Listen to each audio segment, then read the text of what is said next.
There's a border between good and evil. As we cross the threshold, we step towards the deep, dark corridors of the human mind. Our vehicle to darkness is hungry to take us down to the bottom, the basement of the mind, where motives are pinned down before victims are. And we go deeper. Innocence broken. Toys remember what children cannot. Deeper and deeper beneath the earth, where we bury what we can't bear. But nothing stays buried forever. The deeper you go, the less human it gets. It's October 30th, the morning before Halloween, before the chaos of trick-or-treaters knocking on your door. But the Halloween fun started early this year with a late-night party the night before. 19-year-old Leilani's costume is just feet from her. Her lashes are on the counter, her phone is in her hand, and she's FaceTiming her best friend Sarah from a bedroom that isn't hers. It's 8:30 in the morning, she's tired, and she's annoyed. She's trying to find a ride home when her eyes look at something out of frame, and her voice drops, and she whispers, "There's a girl here." Her screen shakes and Sarah hears someone yelling in the background, but she can't make out the words. And then the call just ends, and there's no call back and no text. At first, it's easy to explain away. She partied late, she'll call you back. But by 9:30, the group chat is checking her location. And by 10:45, her mom has sent the usual good morning text and is staring at a red receipt that never appears. By 12:30 that afternoon, the sun is high, the city is loud, but the silence around this one girl's world is louder. 4 hours. That's all it takes for a fun night to turn into a senseless Halloween horror. Hi everyone, welcome back to my channel, and if you have never been here before, I am Kimbyrleigha. It's nice to finally meet you. By the way, I really enjoyed making my intro for the Depths of the Damn series this year. If you forgot to check who won the contest, don't forget to look at my very last video. It's the other Halloween one. I will link it at the end. And don't forget, there's one more winner that's going to be announced on Dark Livity. I'm doing my best to get that video out as soon as possible, and I will also link it for you at the end and below if it's out yet. Speaking of real life for a minute, I know that you can relate to this. I was trying to sleep. I turned to my husband, John, and I'm freaking out. It felt like my throat was closing, like something was preventing me from breathing, and it felt like there was a lump in my throat.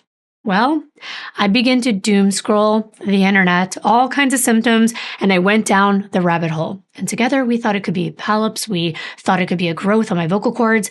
I was trying to figure out what kind of doctor I would need to go to. I was worried about losing my voice forever because if I had surgery, what if I never sounded the same? I was in such a state of anxiety. Well, I'm sure this has been you.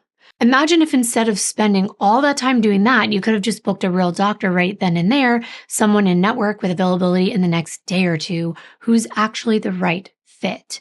And that's the beauty of today's video sponsor, ZocDoc, so I had to share. Instead of spiraling online at 1 a.m., I opened ZocDoc. It's a free website where you can search and compare high-quality in-network doctors, aka no surprise bills, no guessing games.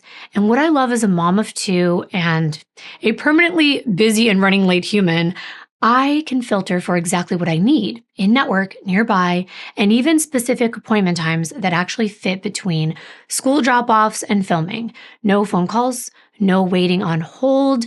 And before I book, I can look at verified patient reviews and detailed doctor profiles to get a real feel for the provider and what they're like before I ever step into an office. ZocDoc makes it easy to book in-network appointments with more than 100,000 healthcare providers. With ZocDoc, you can filter for doctors by insurance, location, and specialties, and see reviews by verified patients so you can choose the best, most convenient care for you. And the best part is, you see real appointment openings in real time. You just tap the time that works and instantly book, and you're done. And these aren't months out. ZocDoc appointments are fast, typically within 24 to 72 hours, and you could even snag same-day slots. You don't have to talk to anyone. For those like me with sort of a phone phobia, it's perfect. Just a few clicks and you're set. I looked for an ENT. I found one that was in network and easily made my appointment virtually through the app for a video call. And I was able to get in the very next day. So if you are done doom scrolling and ready to actually feel better and stop putting off those doctor's appointments, go to ZocDoc.com/Kimbyrleigha. It's also linked below in my description to find and instantly book a top-rated doctor today. And thanks so much to ZocDoc for making our lives easier and for making today's video possible. Now let's get into our case for today. But before I go back and I talk to you about timelines, you need to know who we're talking about.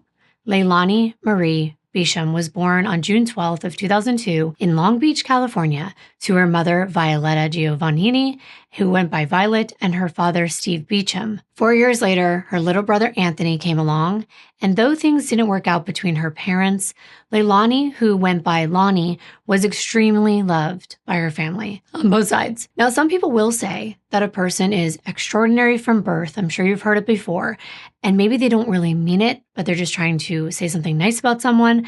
That was not the case. This was true about Leilani. Everyone that knew her knew that she was very special. Eventually, her mom, Violet, went on to remarry to a man named Onyx Pike, who she started dating that same year when Leilani was 4. And later, they have another little girl named Sierra in 2015. And that completed their now blended family. I don't usually get the chance to use someone's exact words to describe a person that I'm talking about. But in this case, I do. Leilani's uncle, Kyle, brought her to life with his words. He was only 10 years old when Leilani was born. Kyle is Leilani's dad's little brother. He said from day one, Leilani was a force of nature. On her very first Christmas Eve, she kept her grandpa and uncles up all night. As a 10-year-old boy who wanted to open presents at 7 a.m. sharp, I was peeved and powerless at the audacity of this baby girl. By the way, she was only 6 months old, and that's to be expected. But it's adorable hearing from her uncle when he was only 10 about his perspective. And he went on to say, while all babies cry, that night ended up being a glimpse into the future of this fiery little spirit. When she was a child, Leilani was direct, precocious, and at times a bit impish. I don't know what impish means. I'm not going to lie.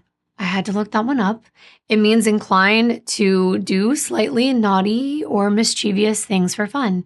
Kyle said, for example, Leilani would announce family secrets that she overheard. She would loudly point out when her grandpa was drunk, and she would scold him for it. And in fact, she would scold her dad and grandpa for smoking, swearing, and drinking, and for being unshaven. She would talk to strangers, she would ask probing questions, and challenge just about anyone who got in her way. She would demand we evacuate the computer so that she could play Sims for hours. She would lead her little brother Anthony on plundering expeditions into my room. She'd get into earth-shattering arguments with her dad, and then storm off to McDonald's or the park down the street, taking her little brother in tow. She would outwit and outmaneuver her dad, and I should point out that he is a certified rough and tough guy, and yet he was often left frazzled, shaking his head, muttering under his breath, and getting into his truck to make sure Leilani made it safely there and back. She genuinely loved, cherished, and cared for her brother Anthony and baby sister Sierra. Leilani even had her baby sister's name tattooed on her forearm, and we're going to get to that later as well. Her uncle ended by saying, she was an effortlessly loyal and responsible friend. I believe this is the hallmark of a true fiery soul. Leilani wasn't just a precocious and fearless girl. She wasn't just a trickster or an imp. She was genuine, loving, and loyal. Always checking in, always responsible, always there for her brother and baby sister. So that was everything her uncle described. And I think it's nice that we're getting to hear from someone who loved her and knew her so well. Leilani was always there.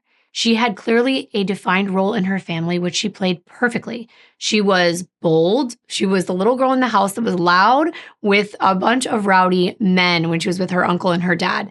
That gives you a glimpse into the world of those around Leilani who knew her and loved her. Her family was the center of her life. She was the gravitational force of it all. 3 siblings in one orbit. If Anthony was laughing, Sierra laughed too, and if Sierra was having a rough day, Leilani carried it with her like she owned it herself. She was the kind of big sister who would spend her last few dollars on somebody else's snack because she wanted to see their face light up. That's all she needed. And that is the type of sibling that she was. And they enjoyed being together. And yes, when Leilani was old enough, she did get her sister Sierra's name tattooed on her forearm. It was permanent proof of the bond that they had together. She and Anthony were also inseparable. Movies, theme parks, and Chipotle. They loved those simple things, but that was their routine. When Onyx married Violet, he also became a very steady father figure in Leilani's life. And another core relationship was with her paternal grandpa. Summers were spent in La Palma and around Orange County. And as you heard from her uncle, even as a kid, her maturity showed. If her grandpa lit up a cigarette or he drank or swore, she would call him out on it. And it wasn't to nag, but it was because she actually cared and she would expect better. He understood that. He knew it was love, but she was also the kind of person that would say the quiet things out loud. She grew up in El Dorado Hills in Northern California, not too far from Sacramento, a suburban, family-friendly environment in the scenic Sierra Nevada foothills. Don't think beaches. Think rolling hills, lots of trees, lake views, and dry, hot summers. But once in high school, Leilani and her family moved 2 times, causing her to attend 3 different high schools. She started out at Oak Ridge High in El Dorado Hills. Then they moved to Folsom for a year, which isn't that far. It's only about 20 minutes away, but still in a different district. So she attended Folsom High School. And eventually, they moved to Carmel. That was 3.5 hours away. And that's where Leilani graduated from Carmel Valley High School in 2019. She was a student who spoke up respectfully. She didn't shy away from a challenge. She loved gaming, The Sims especially. She could sit there for hours building houses, styling outfits, and even crafting her own little storylines. During the Among Us era, who remembers this, she was always red. It was non-negotiable. And that same creative eye would show up at her vanity where she kept all of her nice things and in her notebooks. She loved doing makeup and doing her hair and trying different techniques. Her nails often took on a life of their own, sometimes so long and detailed that simple things like picking up coins, if you know, you know, was so funny and comical because it was hard for her to do, but she didn't care. The artistry was worth it. I can relate. I'm sure many of you can too. She was a real girly girl, but she was also still a little rough around the edges. After high school, she enrolled at San Jose City College, and she leaned into art and cosmetology. Self-expression for her wasn't just a hobby, it was the way that she lived. She talked about one day opening her own boutique beauty space that would combine skincare, dermatology, and a place where you would leave feeling like yourself, just more confident. She also sketched fashion ideas, she talked about design, and she even wanted to go get a business degree and was helping her mom and dad with their real estate company. They were very proud of her, and they had reasons to be. She dreamed of other things too. She liked adventure. She wanted to go skydiving. She wanted to launch a YouTube channel to document greenhouse projects. And her bucket list wasn't just someday. She was actually the kind of person who would make that practical and make it happen. Probably because she did have a little bit of a stubborn streak, but the good kind, where if she said she was going to do it, she would find a way. She believed that women could do anything that they dreamed of. If they wanted it bad enough, they would make it happen, and that the world had endless possibilities. What defined her more than anything, though, was her caring heart. She loved people. Friends said that she didn't just accept people, she celebrated them, whether it was their religion, their race, their orientation. None of that was a barrier. She didn't want anyone to feel invisible. She would sit with them and make sure they felt seen. If a person on the sidewalk needed food, she would give them hers. That just came naturally to her. And it wasn't fake. It really wasn't. Friends really appreciated that she was that kind of person that felt honest and real. But Leilani had another side to her, almost like a dual personality, because she lived in this other world, one of adventure and risk-taking. And I'm not talking about her tongue piercing or her eyebrow piercing or her tattoos, because she added more since her sister's name. She also had butterflies on her right hip, some butterflies on her neck, flowers on her left forearm. And she did get a little more rebellious after high school. And the risks I'm talking about involved the illegal Bay Area sideshow scene. And yes, I said illegal. And if you haven't been around it, here's a very quick version. Fast and the Furious. It's pretty much a huge party in the middle of the street where people take over, and there's so many of them that it shuts down intersections and stretches of roads, and cars will slide and spin while people in the crowd film them. Like I said, Fast and Furious, that sums it up. Souped up cars with shiny rims and music blasting, tires screeching as they drift, peel out, and do donuts. Just feet away from a bunch of people that are dancing, drinking, laughing, and cheering them on. It's dangerous. It's for the adrenaline junkies. It's chaotic, loud, and risky.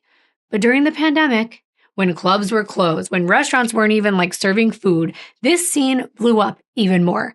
And that is when Leilani and her friends started going to them. I can't blame them because there was nothing else for them to do. Everything was shut down. So why not shut down the streets too and just go wild? It's actually really hard for police to control how big these crowds get and how fast these cars go and how dangerous it is. They can't start a high-speed chase in this heavily populated areas. They even do it in LA here as well, and it has become a major issue. It can be deadly, especially with the drag racing and even cars doing tricks and then losing control and running into people in that crowd. Also, they happen really quick. People can pull these together fast. There's social media. Everyone knows exactly where they're supposed to meet at what time, and they block off all the streets. People start driving, doing their tricks, and they leave as fast as they came. There are not enough officers around on duty to contain and arrest such a large number of people that participate in these shows. So if you're wondering, that's why they still exist. But after I just told you that and even showed you if you're watching, it kind of is hard to believe that Leilani would be interested in something like this. But she was really into cars because of her little brother, Anthony. When they were little, when she was only 6 years old, she became a huge fan. They grew up loving cars, going to car shows.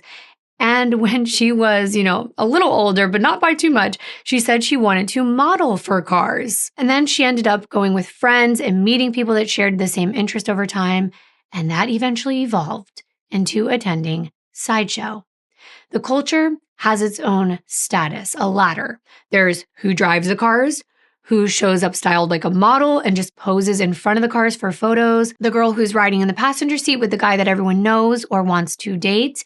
And Leilani mostly lived in that passenger princess lane. Her nails done, her makeup flawless, hair looking amazing, sitting next to a hot guy with a nice car.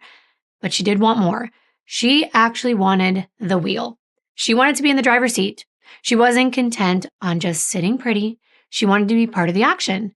Her friends and family said that anytime she heard the loud roar of an exhaust or a turbo on a sports car, or she saw a shiny restored classic car, she couldn't help but stare and she would say, "Did you see that ride?"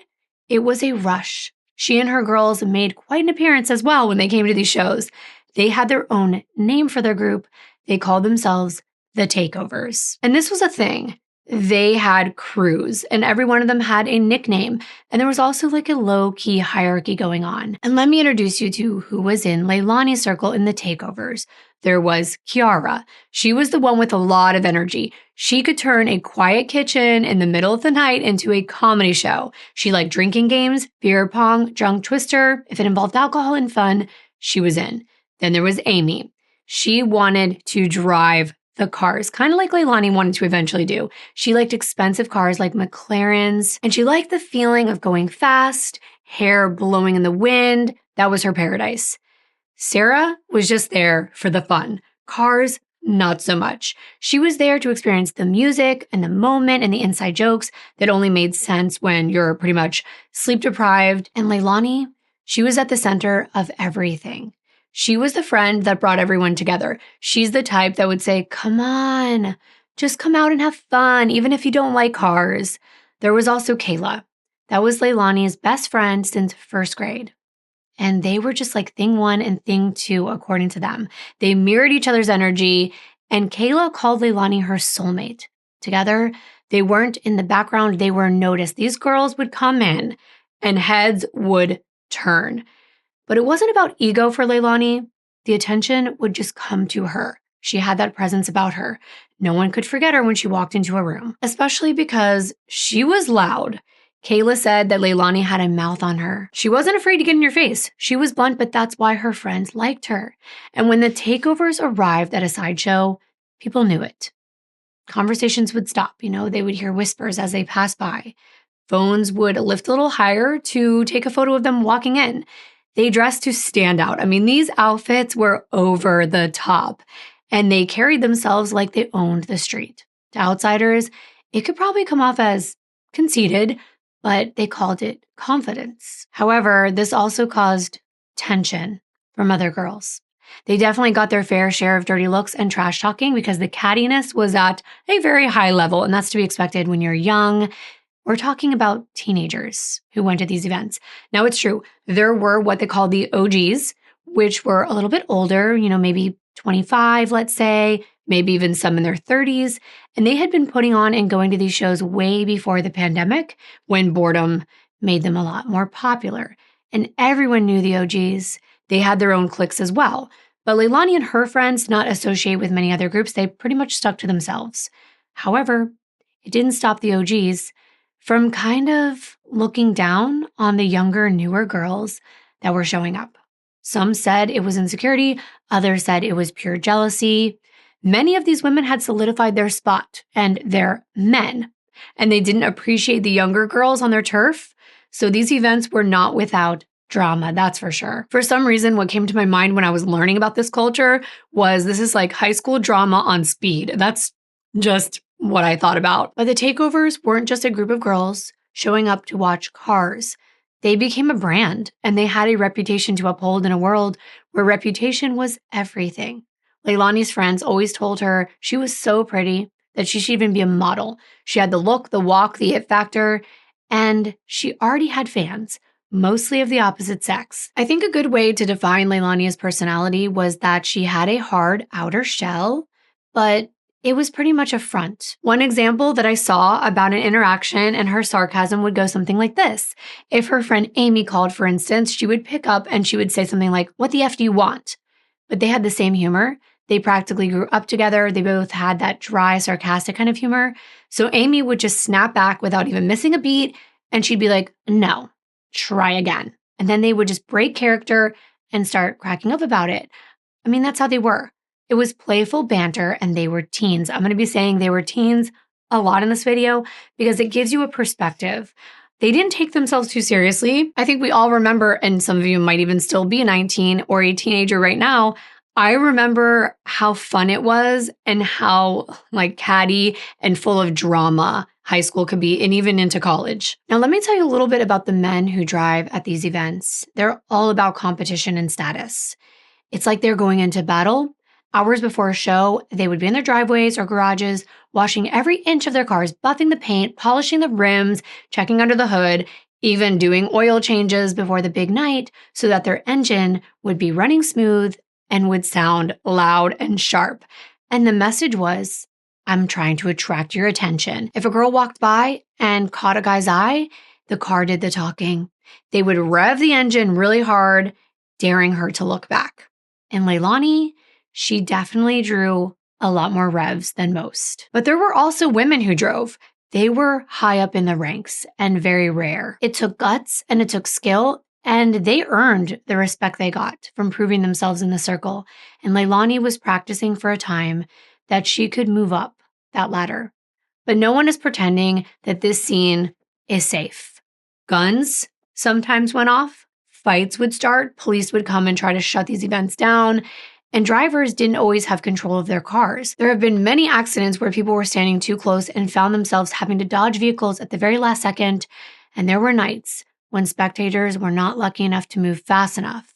And violence didn't just stay on the streets. It could break out anywhere afterward. Tensions would flare easily, especially with alcohol flowing and egos running high. So the girls in Leilani's circle made sure they were careful about who they got close to. They could be violent. They could be really nice, but that was the risk that you took. But for the most part, Leilani and her friends got to know a lot of people over the time they'd been doing this, and they trusted them. But there were times when Leilani and her friends witnessed really bad fights, even between women. One time they saw a girl take a liquor bottle and smash it over another girl's head. I know this all seems like a little much, but it was a thrill. It was what was happening at the time. And Leilani wasn't exactly reckless. She was brave and she was curious. I mean, who didn't do at least one thing that they look back on and say, that was dumb, but it's part of life experience. And she didn't have a death wish. That's important context for this case. She chased life, she chased adventure, and all this matters because when we get to 8:30 a.m. on October 30th, the people around her instantly knew what was normal and what wasn't. So try to keep this in mind. She's only 19. She may like to show off and dress up and look pretty and party, but she's a big sister who spends her last dollars to make her siblings smile. The college student that's building a path in beauty and design and business. The friend who tells you the truth and shows up for you.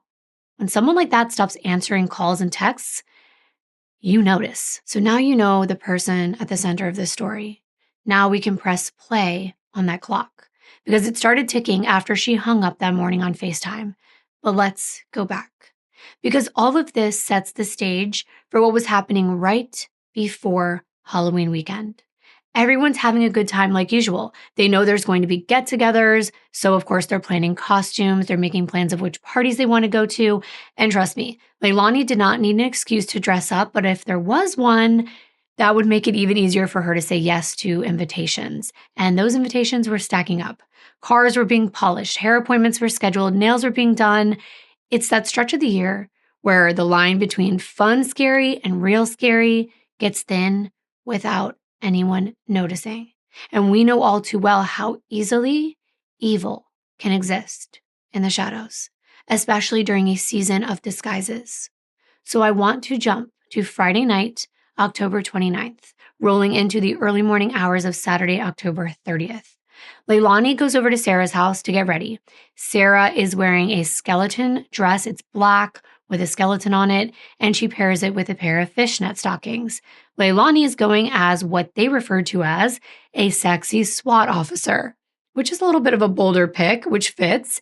It was tight and shiny, almost spandex, like a bodysuit, and it was cut out on the top, so the upper part was just a bra, and there were other cutouts on the hips, showing off her butterfly tattoos. She even put a pair of fuzzy handcuffs on the waistband. It reminds me of something that you would get from, and I don't know if this is still around, Leg Avenue. So when you used to see Leg Avenue, you knew what you were getting. And side by side, they perfected their look, they took photos, and they stepped out for parties. Now, they said they were going to try to go to 10 parties a night. I know that sounds dramatic, but if you've ever done, let's say, a bar crawl, this is sort of the Halloween weekend edition of that, except you're stopping at houses. And it wasn't really that wild. You would go over there, pop in, see who's there, maybe have a drink or a smoke if that's your thing, and then move on. Leilani did enjoy smoking weed. She wasn't of legal drinking age, but marijuana is legal in California, and it's very easy to get access to. So a lot of times teens will opt for that if they're looking for a good time. But let's go back to their night out. At the first party, they were with each other the entire time, like always. They're watching out for each other without making a big deal. They're just using the buddy system. Don't leave your friend behind, right? And then Kiara joins them at that point, and now there's 3 of them having fun, dancing, and just enjoying themselves. Now, when they go to party number 2, the night shifts. And that's because 20-year-old Juan Peralta shows up with his best friend, Damian Ponderas. These are 2 young airmen from Travis Air Force Base who spend a lot of time basically glued together. They're inseparable. Juan even had Damian's name tattooed on his body as proof of their loyalty, their brotherhood. They're in the military together. And people would always joke around that they were like attached at the hip. When you found one of them, the other one was never that far away. In this car show ecosystem, Juan is very well known. He puts on a lot of these shows and he's got Instagram clout. At the time, he had over 10,000 followers and growing. He knew what grabbed attention on social media, taking all the right photos and videos and editing it just the right way to rack up views. And his presence was the kind that made people turn their heads when he walked in. In that world, being seen with Juan boosted your status. That's how the scene worked. It's a ladder, and clout is just another rung on that ladder. He's got the tattoos, the expensive jewelry, the designer clothing, the look. And Leilani's history with Juan wasn't a secret to her friends. It started out very casual about a year before this. She was just out of a 2.5-year relationship at the time, and she really wanted to keep things light. She was going to college, she wanted to keep her options open, and she wasn't ready for a commitment. She actually first noticed Juan on Instagram. She liked his posts, they start DMing, and eventually they meet at one of the sideshow events, and they hang out. She told Juan she just wanted to be the passenger princess for now. No labels, no pressure. But then there's the discovery that Leilani made when she was doing some sleuthing around the internet. She found out that Juan was married. His wife lived back in Texas, so now she had instant regret for even considering anything with this man. But he tells her, I'm getting a divorce. It's not official yet, but he's making these same excuses we've all heard before. He shrugs it off, saying that the paperwork is in motion and it's nothing to worry about. But of course, even at 19, Leilani doesn't love that idea. She tells Sarah that she doesn't trust him, but since she isn't looking for anything serious, she really doesn't let it bother her. Now, Amy, her other friend, is not impressed. Her perspective on Juan is that he's arrogant and he thinks he's much better than other people and even bigger than he is, like larger than life in his own mind, and that Leilani can do much better. Kayla, who, as I said, has known Leilani since first grade, just wants to protect her friend, but be respectful. And she basically says, do what makes you happy. Who am I to judge? But she does want her to be careful. They've seen a lot of things. Recently, there was an incident that really scared these girls. It was back on October the 10th at a sideshow event, and everything was normal, like it always is. But Leilani was there. She's in Juan's passenger seat. Juan's in the back. One of his friends is driving. And all of a sudden, this random girl comes out of nowhere, storms up to the passenger's door where Leilani was sitting, yanks it open, cussing at her, getting in her face, and demanding she get out. And that moment never left them. The only reason that this incident did not explode into something worse was because the person driving, who was sitting in the driver's seat, stepped up, and they told this woman that Leilani had every right to be sitting in there. And it was Juan's car, but he stayed quiet. But to Leilani, the silence told its own story in her mind, like he would not stick up for her. Leilani didn't know why this woman was so angry at her, and it turned out that this was one of the girls who liked him, and I guess they had been seeing each other back a few months ago. This was pretty uncomfortable for Leilani because she hadn't been hanging out with Juan lately. They had taken a pretty long break for a few months, and as it turned out, this other woman had kind of been seeing him for a month before Leilani started hanging out with him again. But then it clicked. Leilani told her friends that looked like the same girl that hit that other girl in the head with the liquor bottle at that party a few months back. It seemed like she was pretty unhinged. They want nothing to do with these kind of situations. But the thing that they really noticed was that this woman seemed to have major issues with other women. She was one of the OGs I told you about. Someone that everyone knew. She was an older girl that didn't like the underage teen girls encroaching on her territory. She kind of thought that she owned the shows and the men that were there. But a guy like Juan was not worth the drama. So Leilani had already distanced herself from him in the past, and it did not make him disappear. He still wanted her. He still wanted her around, would call her even more. And isn't that the case? It's called the push-pull effect, right? She pulled away. He wanted to be closer. So there they were on the night of October 29th at a party number 2, and Juan walks in with Damien. Of course, even if they didn't want to, Juan and Leilani gravitate towards one another. Old habits die hard, as they say. And they spend the whole night flirting, hanging out. And Sarah's doing her thing. Kiara's doing her thing. And finally, they feel like, we're going to be like third and fourth wheel. And they can tell that Leilani is going to be hanging out with Juan going forward. It's getting later. It's around 2:30 in the morning. They're all figuring out what they're going to do next. And Leilani says that she's going to be going home to Juan's house. Her friends tell her from across the room, like, be safe, we love you, we'll talk to you soon. That was their ritual. But they were always on their phones, so no one was worried about Leilani. Sarah and Kiara have her location, and they do check-ins. They always sent updates of where they were going and who they were with. By the time Leilani heads out, it's closer to 3 o'clock in the morning. And the plan in her mind is really simple. She's going to go back to Juan's house, sleep over there, and get a ride home the next day. But Juan's house is in Fairfield, and that's a pretty decent drive from where they are. That's about 45 minutes away, and it's late.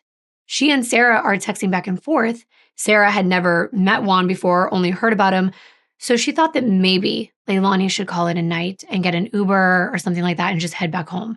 But Leilani said, it's fine. She's good about communicating. She shares her location with her friends. That's part of why I told you they don't freak out. They literally can watch her dot move on the screen and know exactly where she is. I'm not sure her mother did, though. Her mother was told that she was going to Sarah's house for the weekend. And that night, Violet gave her some extra money and made sure she had everything she needed for her costume. She told her to have fun and be safe. Not long after Leilani left with Juan, Sarah gets her first comforting type text. Leilani lets her know she made it to Juan's safely. She just texted, just got here, and put a smiley face. Then a couple hours later, so close to early morning now, maybe 5, when the sun is just kind of breaking through the clouds, Leilani sends Sarah another text. And this time she says she can't sleep. She's pretty much at the point where she realized there wasn't the same spark between her and Juan. And she sends a photo of the back of Juan's head as he's sleeping beside her. For friends who pay attention to details, that image matters. It says, I'm okay, but then she also explains she wants to wake him up and have him drive her home now. It's kind of like she was debating what to do next. And we're getting closer to the time she makes that FaceTime call that I began the story with. And now you have context. Sarah tells Leilani, just wake him up. Have him drop you back at my place. She's still tired, though. So since she hadn't actually slept all night, she told Sarah she was going to at least try to get some sleep, and then she would be over. Now, about an hour and a half later, at 8:30, Sarah's phone starts ringing. And that's why this moment hits the way it does. When that FaceTime call comes in from Leilani, she's in this bedroom that isn't hers. She's 19, she's tired, she's trying to line up a ride back. Sarah picks up, and they're face to face.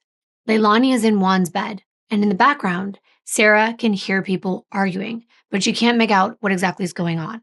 And then Leilani's eyes shift off screen, and her voice drops. And she says, there's a girl here. Now the screen moves and jitters, and Leilani's moving around almost like she's hiding, and Sarah can hear shuffling noises, and she's asking questions that Leilani isn't answering. Like, what's going on? Who's there? What are you talking about? And now the voices are getting louder, but Sarah still can't make any of the words out. And Leilani whispers, I'll call you back. And then the call ended.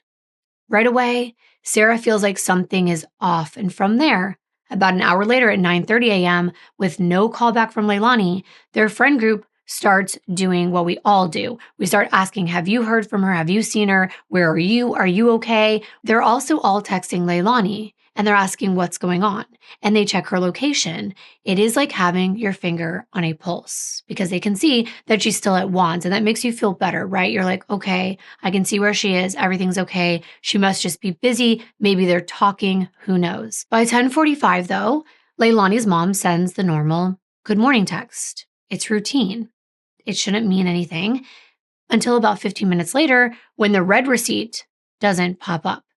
She realized that Leilani was probably up late the night before, but by noon, that's when she starts to get worried. That's when the routine fails because that's a sign that Leilani has something going on that probably isn't normal. It's not her usual because by this time, no matter what time she went to bed the night before, she would be up. By 1 p.m., the city's awake like on any other Saturday. People are out and about. It's the day before Halloween. They're running out to get last minute candy. They're doing errands. Music is playing from backyards on the block. Kids are outside. And that's exactly what makes the silence from Leilani feel even weirder because everything's moving except for the message bubble. No responses or anything. Violet texts her again, and there's still nothing. Not everyone is like us who consume a lot of true crime. We probably do jump to the worst case scenario right away, but that's not everyone's response. But because Leilani was always in touch, this did raise a red flag. And Violet starts to text all of her friends asking if they knew where she was. Kiara gets a really bad feeling. It's to be expected when the last time you saw your friend, she was leaving with some guy at 3 o'clock in the morning, and then you're in a group chat where you hear she was almost hiding in his bedroom and there's arguing going on, you're going to be concerned. But she might not want to tell Leilani's mom right away because they don't want to get their friend in trouble because it might be nothing. What's weird is when Sarah tries to check Leilani's location again, for a split second, it moved from Juan's house and jumped to the freeway. And then it stopped. And this location was nowhere near Juan's house or Sarah's house. That was confusing and it was also concerning. And then after this, the map just says that Leilani's location cannot be found. Now, Violet was already freaking out. She was actually able to pull up phone records on her computer. All of us can do this. We can pull up our call log within a second, and her mom was on it. She was not waiting around. She wanted to know who her teenage daughter was last in contact with. The last she knew, she was going to Sarah's for Halloween. She sees all the last numbers that Leilani was in communication with, and she starts calling all of them. She calls Kira, she calls Sarah, she texts Kayla and Amy, and none of them knew why Leilani wasn't answering their calls. And Violet was already using the word missing to define what was happening to her daughter. She said, Leilani's missing. She's not answering. I can't see her location. It seems like her phone might be off now. Texts aren't delivering, and she's freaking out. I think with modern technology, we would have a tendency to freak out even more because we are in such a tether with other people. You can see them, and then when you can't, it spikes your anxiety. There are just so many other ways that someone can get in touch. Someone's bound to have a phone around them, so if something happened to theirs, they would be able to call you somehow, some way. There's always a way, whether it's someone's iPad or you're staying at a house and you use their computer. There is technology to let people know you're okay, and this wasn't happening. Now, her friend group has all these thoughts going through their mind. Did she get arrested? Did she get involved in something with Juan and now she's sitting in a jail cell? Did she maybe go off the grid on purpose, run away with this guy? They couldn't figure it out. They put out Snapchats, asking other people if they'd heard from her or seen her. But something that Violet noticed from the beginning is that every person that she texted looking for Leilani had texted her back, except for one number. And she went through that call log, and that was Juan's phone number. He, too, had gone completely silent. People were trying to reach out to him as well, and they weren't getting a response. So that made Violet even more worried. Did something happen to both of them? Were they in a car accident? Of course that's going to go through your mind. Sarah feels like at this point she needs to come clean. She's not going to get her friend in trouble by saying, listen, I know where she was last and who she was with. Even though she was supposed to be with me, Sarah admits to Violet that Leilani did not spend the night last night at her place, that they went to a party, and the last she heard, she was on FaceTime with her, and there were people arguing in the background, and it seemed like Leilani was hiding, and then all of a sudden, the call cut off. Well, all of that is pressure behind a 4-hour period, 8:30 to 12:30. 4 hours meant the difference between she said she would call me back and we're filing a missing persons report. Sarah was the one that decided by that evening to call the police, and she's clear, organized, and specific. She tells the officers exactly what she knows: Halloween weekend plans, the party, the 3 a.m. departure, and the made it text, and the photo of Juan asleep. And then she tells them about the 8:30 FaceTime call as well, and Leilani's last words: there's a girl here. I'll call you back, before the line cut out. She also gives what investigators need most, which is an address. But here's the thing about filing a missing persons report, and I know you're going to know this already. It's not true you have to wait the 24 hours. That's not true anymore. But when you are an adult, you know you're going to hear they're over 18. They can leave. They can go off with a guy, and both of them can decide they don't want to answer their phones. So detectives don't get involved right away. But Officer Christopher Grimm does try to get a hold of Leilani. He realizes there's no GPS pings. It goes straight to voicemail, and he starts calling local hospitals to see if she's been admitted. When she wasn't, he called jails, and she wasn't there either. Leilani's mom is reminded of her last message to her daughter the night she left for Sarah's. She told her to be careful. And she responded that of course I'll be okay. Of course I'll be safe. Officer Grimm noticed that Leilani's phone had not been active after 10 a.m. on that morning. So no social media, no text, no nothing. He calls Sarah, walks through that timeline once again, and then wants to know exactly where she went. Sarah says Juan's is in Fairfield, but here's the thing. When someone moves from a location, if you're looking at the maps on iPhone, let's say, and you're doing Find My iPhone, you're finding your friend, or even if you're looking at someone's location because they're sharing it, it will give you the exact address when they're there. But once they move, you don't have it anymore. But luckily, someone in their friend group knew his address, 2923 Cascade Lane. It's a 2-story, 3-bedroom, 2-bath house that he shared with a roommate. It's in a quiet residential neighborhood close to Vanden High School and close to the Travis Air Force Base. This home is not a military residence, though. It's not connected to Juan's service contract with the Air Force. This is an off-base home. There are no cars parked in the driveway. The officers walk up and they knock, and they get no answer. So they decide to walk the perimeter of the house. They don't see anything unusual, but they notice in the back of the house, the drapes are open. So they start looking inside. They see nothing out of the ordinary. The house looks completely normal. There's no signs that anything happened in there that would be concerning. But now they reach out to the Air Force Base. They try to get confirmation on Juan's location, and they don't hear back until the next day, which is October 31st, on Halloween. When Juan's first sergeant calls back the detectives, he tells them he's not on base and hasn't been seen for the last several days. Now that's concerning, because remember, nobody could get a hold of either of them. So it's becoming more obvious that something has happened. Something has to be keeping them from connecting with anyone. However, the sergeant does let them know that Juan's best friend, Damien, is on base. So they decide to set up an interview with him because they know he was at the Halloween party and left with Juan and Leilani. Now, by this time, Detective Dennis Chapman and Brian Hamilton from the Fairfield Police Department are called out.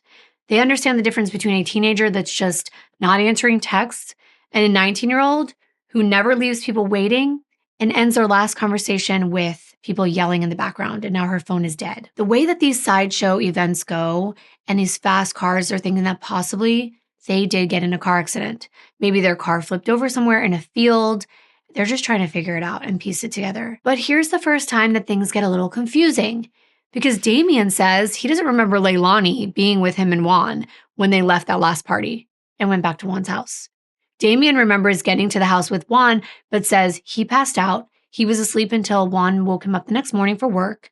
And when Damien left, he thought only Juan was there.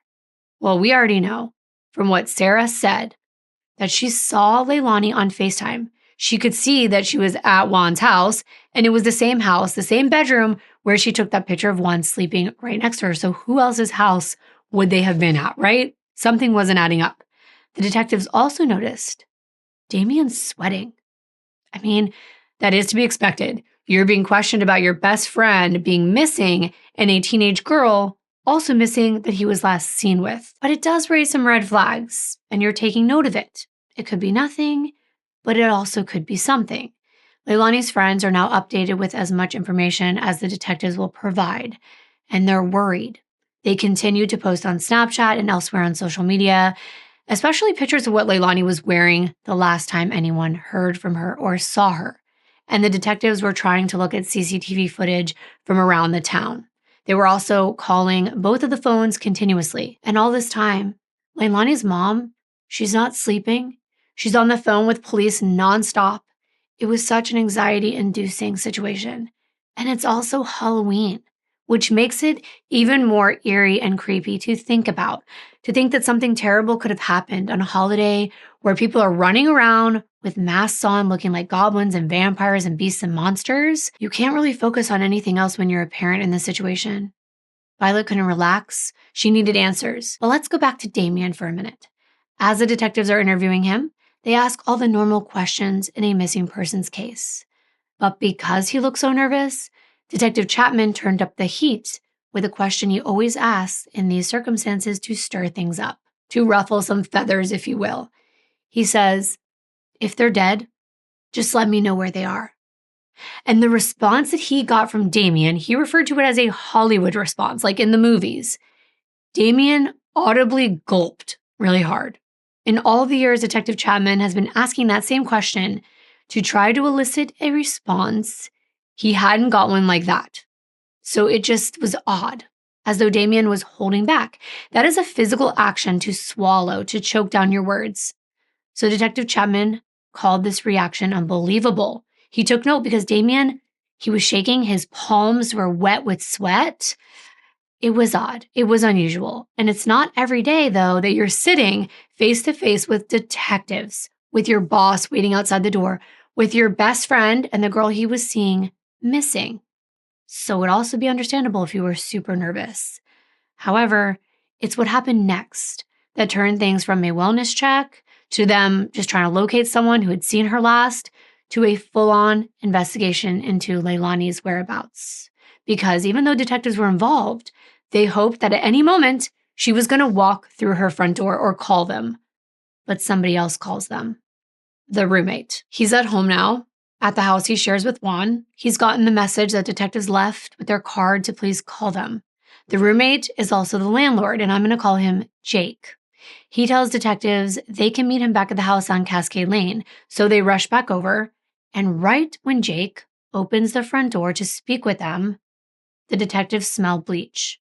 And in order for them to be able to smell it the way that they did, there would have had to be a major cleanup at that home. And that is probable cause enough to get a search warrant. But they didn't need one because Jake let them come inside. And not only was the smell of bleach super overpowering, but they didn't even have to call in special analysts to see what appeared to be blood in the hallway that led to the stairs and then a trail of blood into the garage. This is a crime scene, and it was immediately locked down. The roommate that I'm calling Jake is questioned, and he says he works nights. He hasn't seen Juan in about a week, and he says, I know who Leilani is. She's been here before, but I haven't seen her in months. It's still Halloween. Those in Leilani's friend group who would normally celebrate are feeling a lot less festive. I think it could feel wrong dressing up, being scary, being a monster when your friend could be dead. And that's what the investigators were suspecting. And that's because crime scene technicians who combed Juan's house for clues located what appeared to be a small hole in the wall in his bedroom that could have come from a bullet. There's also no mattress on Juan's bed. A pillowcase is missing among other bedding that's not there. So this is a problem. Putting it all together with the blood, they knew that this was serious. And it added to the urgency to find Juan and Leilani and fast. But I want to jump to that same evening. It's Sunday, Halloween evening on October 31st. Detectives are now pulled over at a turnout off of Corral de Tierra Road, just outside of Salinas, California, almost 3 hours away from Juan's rental home in Fairfield. Detectives are stepping over gravel and grass, and they're looking down a ravine, and they see a blanket. They already know what they're going to find, but they follow all the rules and protocols. They put up cones, they photograph the scene, they make note of everything that might be evidence before anyone says anything out loud. It's the same pattern of blanket that matches the bedding that was on Juan's bed, and that mattered. Deputies hold traffic far enough back that the scene stays quiet, but this is a very rural area, so there's not that many cars passing through this small 2-lane road.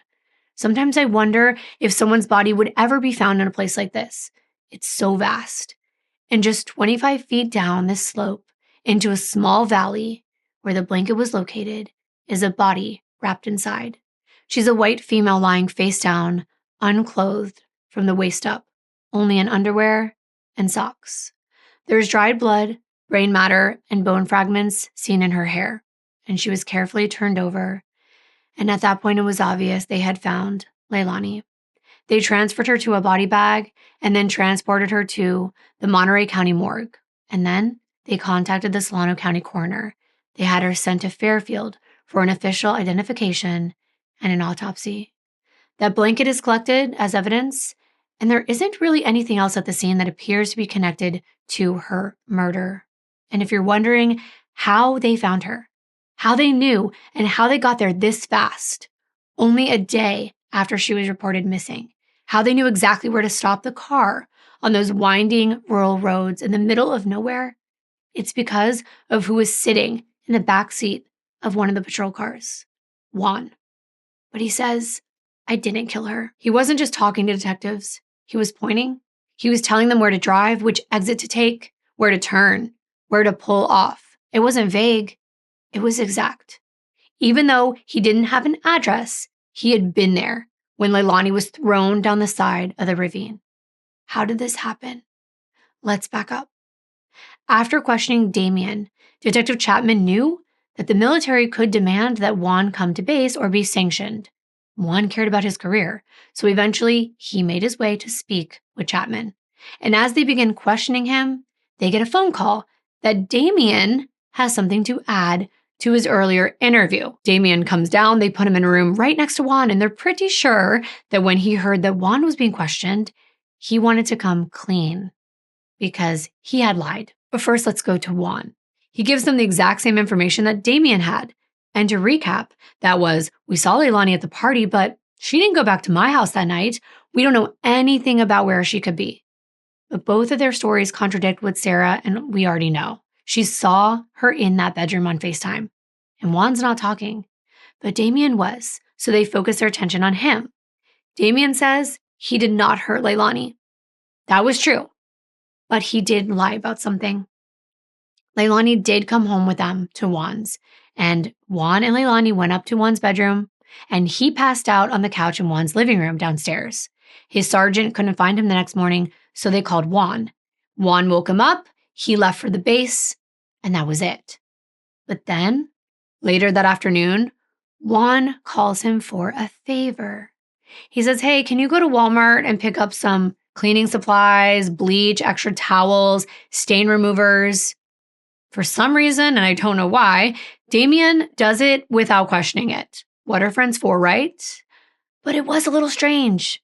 And once Damien gets to Juan's, he tells the detectives he's told that Leilani's dead, that her body has already been removed, that she has been killed, and that he needs to clean up because they're being ordered to. So we've got to back up a little more. Who's giving them orders? Well, Damien only knows what he saw once he got there. So Chapman goes back in the room to talk to Juan. And he has heard everything between these thin walls. There's no sense in lying. So he lays it all out. He's like, well, you already know everything, so let me tell you how it went down. He said after the Halloween party, he, Damien, and Leilani went back to his place. And he and Leilani were asleep upstairs. After Damien leaves for base, Juan hears the front door open. And he hears rummaging around the house. So he jumps out of bed to find a girl that he was seeing recently standing inside the house. Now, apparently, she still had a key. Her name is Jessica Quintanilla. And they'd only been seeing each other for maybe a month between the time Leilani had first met Juan a year ago, and they had drifted apart, to when Juan called it off with Jessica before Leilani started talking to him again in September, the month before. So he's startled that she's there. He wants her to leave, especially because they're not together anymore and he's got another girl in his bed. The timing is not good. He tells her this, but she insists she needs to grab her things that she left there, including a bracelet and about $5,000 in cash. So she pushes past him, runs up the stairs towards his room, and he's trying to avoid a bad situation. So he runs after her. He tries to get to the door before she does, but she makes it inside. She grabs her bracelet off the dresser, and then she proceeds to the bed. And clearly, she can tell someone is in his bed with the covers pulled up over them. So she yanks the covers down, and it's Leilani hiding underneath. Leilani doesn't know this girl, but Jessica knows all about Leilani. Jessica is an OG at the sideshows. She was actually the girl that tried pulling Leilani out of Juan's car a few weeks back. Jessica was extremely jealous of Leilani and had even begged Juan not to talk to her anymore. Jessica goes off. She's screaming. She's yelling at Leilani. She's calling her a bitch. She's accusing Juan of cheating on her, but they're not together. She's threatening them and cussing and being loud. Juan finally pushes her towards the stairs. They go back downstairs. They're arguing about this entire situation while Leilani FaceTimes Sarah. So this is what Sarah was hearing in the background. Juan and Jessica yelling. This was the girl Leilani was referring to when she said, "There's a girl here." Juan thinks that he's settled things because Jessica storms out the front door and Juan goes back upstairs to apologize to Leilani and explain that Jessica's a hothead. She's insecure and jealous, and they only hung out for a month. And he can't believe that she just did that. But he doesn't get a chance. Because within just a minute of her walking out that door, she's back wielding a gun, already pointing it straight ahead as she barges through Juan, up the stairs and into his bedroom, walks right up to Leilani, who's confused and scared, and she points it at her head. And without hesitation, she pulls the trigger while looking at Juan and saying, "This is your fault." Juan is shocked. He's frozen. He cannot believe what he has just witnessed. And Jessica yells, "You made me do this." Obviously going psycho on him, now pointing the gun at him and telling him he better help fix this. He better help get rid of her, or she will kill him and kill Damien and whoever else she has to in order to make him comply. At which point, Jessica, still holding the gun at Juan, calls her older brother, 27-year-old Marco Quintanilla. He's a felon who just got released from prison and is on parole for attempted murder. She tells him, "I've got an issue. I fucked up. I need your help." The plan is to go to Marco's. But first, they wrap Leilani up in the comforter. They take the stained bedding off and wrap that up with her too. They drag her down the stairs and out into the garage, where they leave her. And at this point, they use what they have to try to clean up some of the blood, but they don't have enough cleaning products. We're going to get back to that.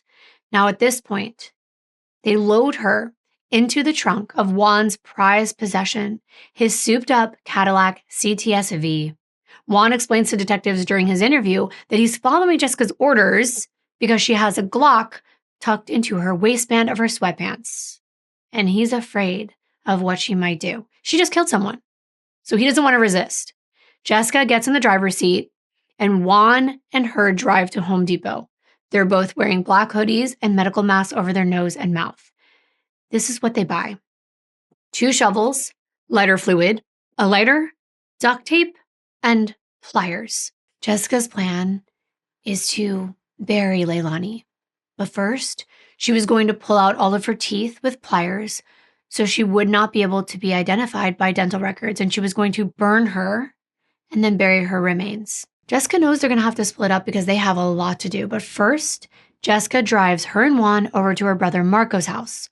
Once they get there, she gets out. Her brother gets in to talk to Juan, a guy that he's never met. And in no uncertain terms, he tells him, "If my little sister goes down for this, you will go down for this. And I'm not afraid to go back to prison." All 3 of them now get back into Juan's car with Jessica driving and Marco having the plan of what to do with Leilani's body. They go back, put her body into the trunk of the Cadillac, and they drive 3 hours away to a very remote area out in Monterey, where they pull off to the side of the road, and Leilani is taken out of the trunk, and Marco and Jessica throw her down the ravine. Now, I can't tell you why they did not carry out their other plans, but according to Juan, he said they didn't have time. They were going to come back, pull all of her teeth out, set her on fire, and then bury her. Jessica tells Juan to call Damien. She knows that that is his best friend, his ride or die. He's not going to rat him out. Tell him to go get cleaning supplies and meet back over at Juan's house. Jessica and Marco drop Juan off, and they take his car. At this point, they're going to dispose of the shovels and everything else. Juan does as he's instructed. He calls Damien, tells him to get the cleaning supplies and an air mattress since his needed to be disposed of, and he meets Damien and he reveals the truth. And they begin cleaning the house. And afterward, they just lay low. At this point in the interview, Juan gets into a patrol car and he instructs detectives where to look for Leilani's body. And luckily, she was still there. And Jessica had not had a chance to come back and continue her plan. This seems like the truth, but they can't just take Juan's word for it. They need to hear from Jessica. Juan says he has no idea where she is, that she's stolen his car, and they should be on the lookout for a black Cadillac CTS-V. This is the car that he is so proud of, the one he cleans spotless for shows and revs the engine to impress girls, and now it's being used as a getaway car. But it's not exactly covert. It's loud. It's a high-performance version of a luxury CTS sedan. It's got a really souped-up V8 engine, and it's very recognizable. As a matter of fact, one of the Fairfield officers had even seen it in town, and he remembered it because he was into cars. So he's on a mission to track it down. and Juan is taken into custody, and Leilani's family is notified. And it's heartbreaking. She's only been gone since the previous day. So all of her family and friends, they have band together. They're planning to start looking for her and handing out flyers. They had a bunch of them made. And they had gathered people together to hopefully find her alive. So you can imagine how crushing it was for Violet to get that call. They told her that Leilani was gone. And it was unbelievable. She said she could not even feel her body. She went numb. She was in total shock. She couldn't believe that it was true. She later said she doesn't even remember knowing how to breathe in that moment. And she was the one responsible for letting all of Leilani's friends know what happened. And of course, you can just imagine how devastated they were. They said that it felt surreal. Now, one of the first things her mother wanted to know is who did this. And they explained they thought it was Jessica Quintanilla, and that name was not familiar. It was explained to her that it was a possible love triangle. However, they weren't sure, and unfortunately, they hadn't found Jessica yet. That was not the news her loved ones wanted to hear. It was also confusing, but it wasn't long before Juan's noisy Cadillac, with its unmistakable sound, came racing down a local road and was spotted and pulled over. Jessica was inside, and she was completely calm. She said nothing to them. They put her in handcuffs, and they took her back to the station. Detective Hamilton actually sat down with her. And she's polite, she's talkative, she's even friendly. Sort of like very nonchalant, almost annoyed that she has to be called down there on Halloween. She even went to a party the night before. She was acting very inconvenienced by having to sit at a police station. But soon, he started breaking her down, starting with the easy questions. Jessica was born October 9th of the year 2000, and she had just turned 21 3 weeks ago. So she wasn't that much older than Leilani. She's also a mother of 2, and she was in the middle of a divorce. She was working 2 jobs at the time, one as a caretaker at an assisted living facility, and this is a role that suggests someone that's compassionate and patient, someone that's able to care for people who are vulnerable.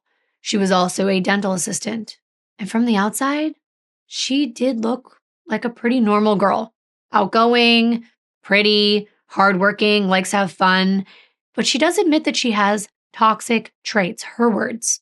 When asked about her relationship with Juan, she acted like they were completely together as girlfriend and boyfriend. She's like, we have a really good relationship. It's just me. I have toxic traits. And she went on to elaborate that she tends to start arguments over nothing.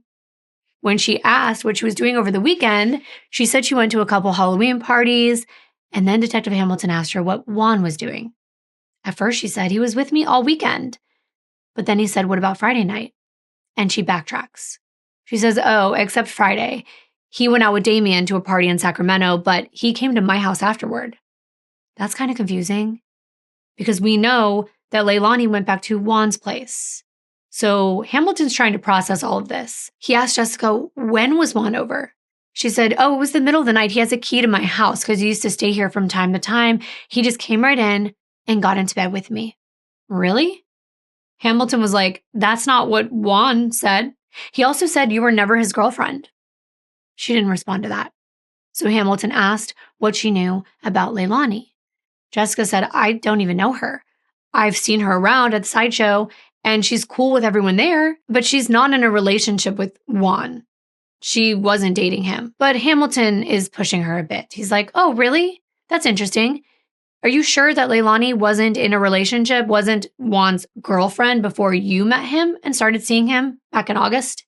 And she's like, oh, I don't know anything about them ever being together. I don't know who she is, like I said. Well, they were hoping to have more luck with Marco, who had also been called to the station. And because he was on parole, he did not want to get in any more trouble. So he did start to speak with them. He says, listen, I don't know Juan at all. I don't know what he did. I don't know how my sister's involved. I just met him this morning when he came over to drop off shovels, a gun, and ammo at my house, telling me to get rid of them. They ask, are you still in possession of these items? And he says, yeah. And they made arrangements to get them from him. But in the meanwhile, he explains, he doesn't even know if that gun was used for a crime or anything like that. But they were in the back of Juan's vehicle. That's all he knows. At the same time, they're making calls around to people who knew Jessica, including some of Leilani's friends. And the picture that everyone else is painting was much different. She was known as very jealous, confrontational, quick to escalate situations, and very unpredictable and dangerous. That she carried around a gun and waved it around. And as a matter of fact, like I told you, she was the girl that was seen smashing a liquor bottle over another woman's head at a party not too long before this. She's also the one that tried to pull Leilani out of Juan's car at the show. They begin pressing her about all this information, and she wanted to speak with her brother. They thought this might be a good opportunity for them to be alone and possibly implicate one another. I don't know why people talk when they know they're being recorded. It's beyond me. But they get in that room together.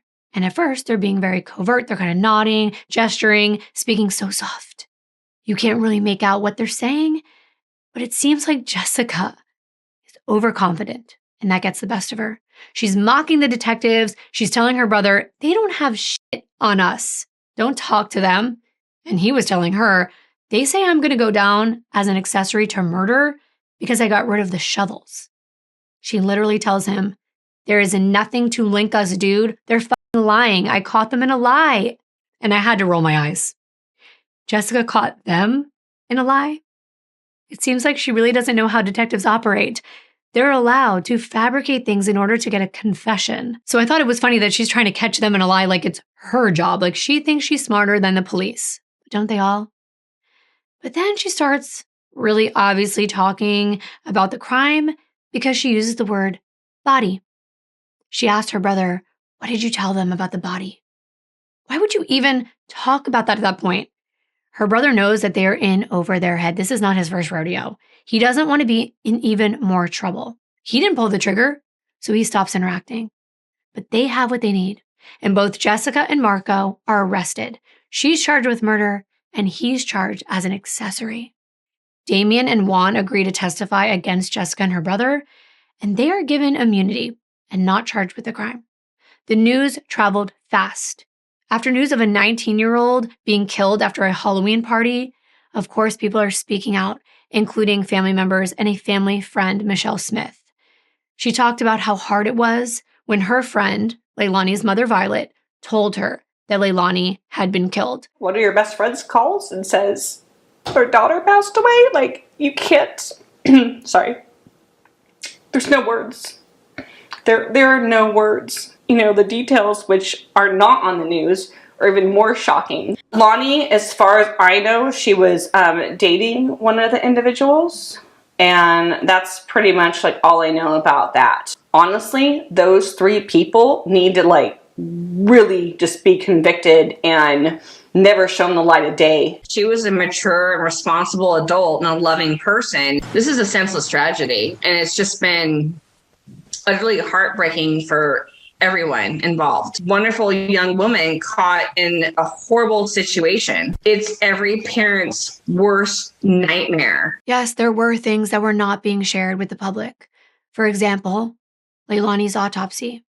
She had been shot one time in the right side of her head. The bullet passed through her brain, fractured her skull, and came out the back right side of her head. It then became lodged in a wall inside Juan's bedroom, and it was found inside that wall and collected as evidence.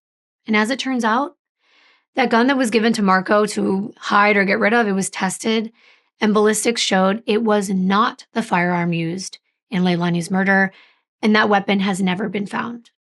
They did, however, use Blue Star, which is like luminol, and they saw it light up in Juan's bedroom as well as the floor of the garage. So both of those areas had a lot of blood there, and it was cleaned up. There were just smears and marks, and you could tell what happened there. After Jessica's arrest, detectives begin looking through her phone. They do the text extractions, the GPS reports, and she definitely knew who Leilani was, and even bragged to one of her friends through a text message about what happened at Sideshow, about how she knew that Leilani had a physical relationship with Juan. That was in a text. How she knew? She said, because I walked in on it. This was sent back on October 17th. So it seemed like her aggression and jealousy was building up. In that same message thread, she talked about how she kicked Leilani out of Juan's car and everyone thought it was funny because they thought she was going to fight her. It proved that she attacked her that night because she knew that Leilani was seeing Juan again and that her and Juan were over. Her GPS data showed she was in all the places she said she wasn't. She tried to make it look like Juan came to her house, but GPS showed she came to Juan's house. It also showed she was at the place where Leilani's body had been found. Now, the things I thought were ironic is that Jessica clearly wanted to be known in the sideshow community. She always wanted to be in the driver's seat, and she didn't like another girl like Leilani sitting in Juan's car. Well, it's the same car that gave her away. And it truly seemed as though this woman was living in her own world, in this little bubble. And when it came to her pride, wanting to be known as the most popular and being with the most popular guy in that small community, her ego was so crushed when he didn't want to be with her and he chose to go back with Leilani. He kept choosing Leilani over her and wanting a relationship with Leilani instead of Jessica. And she was just trying to find a way to work herself back in Juan's life and get Leilani out of the picture. Even Leilani's family said that Juan did not have a reason to hurt her. So they knew from the beginning it had to be Jessica, even when she was trying to spin a different narrative. 3 years later, in November of 2024, Jessica Yesenia Quintanilla and her brother Marco Antonio Quintanilla finally stood trial for the murder of 19-year-old Leilani Marie Beecham. 3 years after the 4-hour window that changed everything, we finally hear this case under oath. We're not having to guess anymore. We're watching the state put each piece together. They walk through the entire record, one witness at a time. Prosecutors kept it really simple and chronological, the same way that I've been laying it out for you. I think the most damning evidence would be Sarah's testimony that she saw Leilani at Juan's and the picture of Juan sleeping that was sent through Snapchat. The digital evidence didn't lie, and that goes for all Jessica's GPS and her text messages as well. The state's theory, it's very simple. Jessica came into that bedroom on October 30th because she knew that Leilani was there with Juan. She was obsessed, and she wanted to prove that she wasn't going to let another woman upstage her. She saw Leilani in the bed, and within that morning window, she was shot, and Jessica and her brother discarded her body. The state doesn't need a why to prove the who and the what, but they do address motive. Through everything we know, her history, the confrontations, the past incidents involving Jessica's temper and her violence. But Jessica's team argues the classic, it wasn't premeditated, let's downgrade the charges. This was heat of passion. It was just an ugly moment that spiraled out of control. And they also float that it was an accident. Their version of events is that Juan pulled the gun on Jessica to get her to stop arguing with him, and she hit his arm, the gun went off, and Leilani caught a bullet. She was in the crossfire. They asked jurors to give her second degree or manslaughter instead of first degree murder. But the problem for them is that the evidence doesn't match that story. The single shot up close with gunshot residue and stippling on Leilani's head, it was intentional, direct, and purposeful. And then there's the cleanup, the transport, the silence afterward. You can't claim an accident with a coordinated cover-up. And Marco's attorney wants to push distance between him and his sister. He didn't pull the trigger. He only cooperated later. Consider his role very limited. That may help at sentencing, but it doesn't in unringing the accessory bell. The facts show that after the fact, he helped move Leilani and tried to erase things at the scene. After 5 weeks of testimony, the jury comes back with a verdict. Jessica is guilty of first-degree murder and Marco is guilty of accessory after the fact. For this family, it's not closure. The word never fits, but it is recognition that the system saw what happened and justice was served.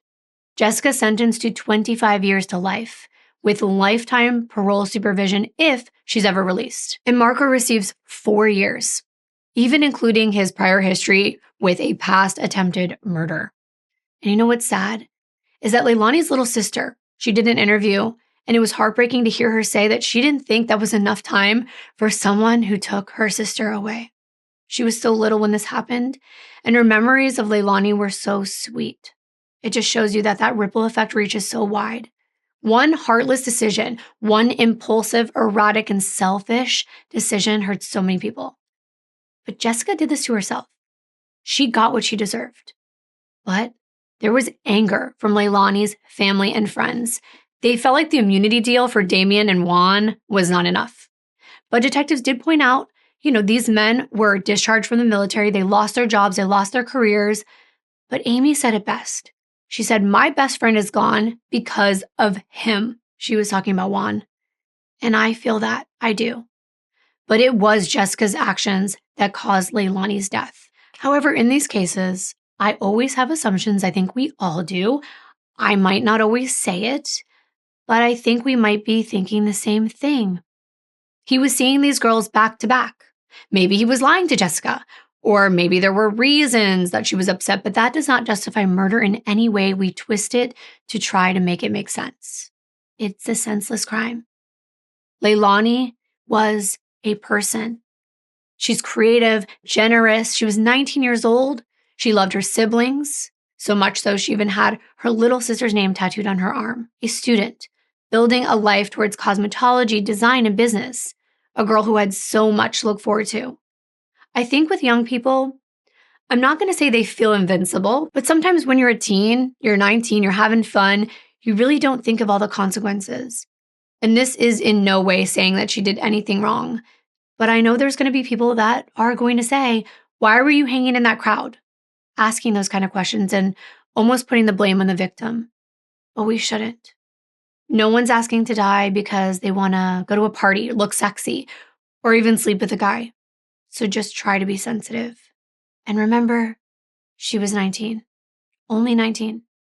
If there's any lesson in this, I would say it applies to Jessica. There's no place for anger to turn into murderous rage.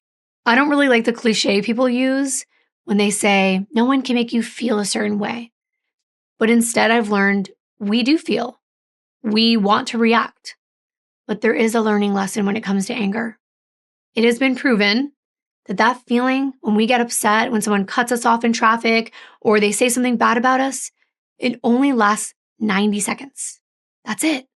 So if you can just wait the 90 seconds and forget about it and cool down, put it out of your head, don't dwell, you can overcome it. Because those decisions that are made in that 90-second window, when you're full of anger, they usually come back to hurt you in the long run. After that 90 seconds, any lingering anger is because a person chooses to continue the emotional loop, they call it, by dwelling on the thoughts that initially caused their anger. So set a timer, breathe, and move on. 90 seconds. If you can process these moments better each time, you're going to be a lot more stress-free. It's taken me a very long time to learn this and implement it, but I promise it's worth it. I want to thank you so much for being here for Leilani's story. Please be safe, and I will see you in my next video. Bye.